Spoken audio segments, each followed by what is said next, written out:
सोहना नबी server थी खबर मुझे हाल जी। सोहना नबी सरवर थी खबर मुझे हाल जी। सिक जो सतायल आहियां ॾाढो ॾुखायल आहियां घोट मघायल आहियां ऐ निर्मल कर का नजर थी खबर मुझे हाल जी। निर्मल कर का नजर थी खबर मुझे हाल जी। सोहना नबी सरवर थी खबर मुझे हाल जी।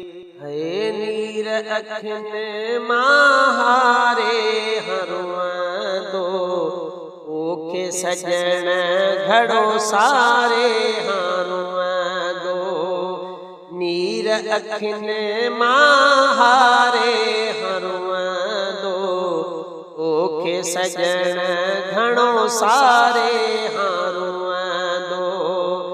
आका अथई पहर थी खबर मुझे हाल जी। आका अथई पहर थी खबर मुझे हाल जी। सिक जो सतायल आहियां ॾाढो ॾुखायल आहियां घोट मघायल आहियां निर्मल कर का नजर थी खबर मुझे हाल जी। सोहना नबी सरवर थी खबर मुझे हाल जी। है सदमन मां जिंद जल्दी छॾायो आण अचो या मूंखे सॾायो। सदमन मां जिंद जल्दी छॾायो आण अचो या मूंखे सॾायो। देर न कर दिलबर थी खबर मुझे हाल जी। हाँ देर न कर दिलबर थी खबर मुझे हाल जी। सोहना नबी सरवर थी खबर मुझे हाल जी। सिक जो सतायल आहियां ॾाढो ॾुखायल आहियां घोट मघायल आहियां निर्मल कर का नजर थी खबर मुझे हाल जी। निर्मल कर का नजर थी खबर मुझे हाल जी। है औलड़ी हाणे अल्लाह कारण सीने अंदर सिक बारो अबारण। औलड़ी हाणे अल्लाह कारण सीने अंदर सिक बारो अबारण। पंहिंजा सजाया ही घर थी खबर मुझे हाल जी। हाँ पंहिंजा सजाया ही घर थी खबर मुझे हाल जी।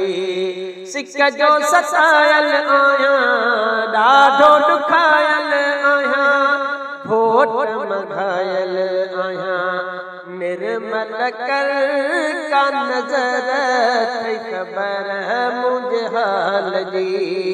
सोहना नबी सरवर थी खबर मुझे हाल जी। इकबाल बिहण जी लहसार साईं हूं त सॾायो आ तुंहिंजो सदाईं।